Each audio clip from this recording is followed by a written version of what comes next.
한 달 전쯤 극단적인 선택을 했던 발달 장애인 가족 이야기 기억하실 겁니다. 코로나19로 사회시설들이 문을 닫자 50대 어머니는 발달 장애인 아들을 혼자 돌보는 부담을 안아야 했는데요.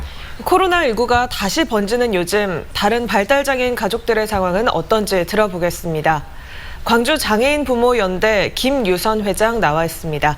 안녕하십니까? 네, 안녕하십니까? 네, 안녕하십니까? 코로나19가 다시금 번지고 있는데요. 우리 장애인 가족들은 현재 어떻게 지내고 계신가요? 네, 현재 우리 지역에 2주 동안 코로나가 확산됨으로 인해서 학년기의 자녀들의 경우에는 교육청의 발표에 따라서 휴교령이 지금 내려져 있고요. 네. 또 주차별로 등교를 하거나 온라인 학습들이 진행되어지고 있습니다. 성인 발달장애인의 경우에는 이용시설의 기관들이 전면 휴관 상태이거나 아니면 최소한의 긴급 돌봄 지원들이 이루어지고 있습니다. 그래서 오롯이 부모님들께서 양육과 돌봄을 지금 현저하게 담당하고 계셔야 되는 상황들입니다. 네, 발달 장애인 가족의 안타까운 죽음 이후에 이용섭 시장과의 간담회가 있었죠. 그 이후에 또 다른 논의가 있었나요? 예, 그렇습니다. 6월 11일 시장님을 통해서 간담회들을 가졌었고요. 간담회를 통해서 지속하게 광주광역시에서 발달장애인들의 정책 부분들을 신속하게 달아주시겠다라고 이야기를 했었습니다.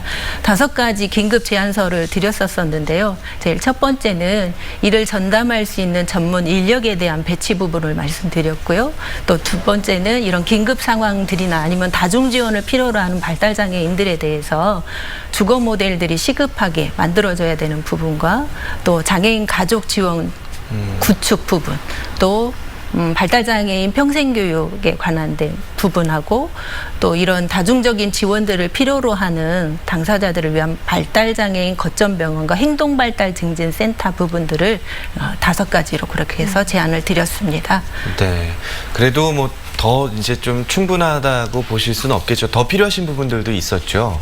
예, 그렇습니다. 좀 시간이 걸리더라도 발달장애인 당사자들이 지역사회 안에서 살아갈 수 있도록 주거 모델들이 먼저 시급하게 만들어져야 되는 상황인데요. 이러한 부분들이 조금 더 심도 있게 논의되어져 못했던 부분들이 조금 있어서 좀 아쉬움이 좀 남아져 있습니다. 네, 몇 년 전부터 발달장애인 종합지원 계획이 세워져 있기는 했습니다만 이 비극을 막지는 못했습니다. 정책이나 지원 어떻게 보완돼야 한다고 보십니까?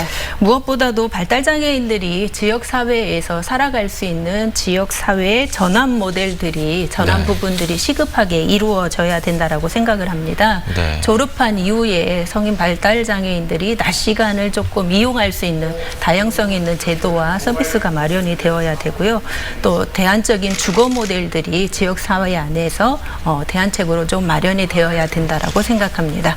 네, 일단 코로나19가 다시 퍼지고 있는 이런 상황에서 가장 시급한 지원이 어떤 거라고 말씀해 주실 수 있을까요? 무엇보다도 돌봄에 대한 지원 체계가 제일로 시급하다라고 볼 수 있습니다. 언제 끝날지 모르는 이 코로나 사태에 대해서 감염병에 대한 예방과 또 대응 매뉴얼들이 너무나 현저하게 부족한 상태입니다. 이러한 부분들이 조금 잘 보완되어져서 부모님들이 양육에 대한 좀 돌봄들을 상시적으로 좀 내려놓을 수 있는 제도들이 제일로 시급하다라고 볼 수 있습니다.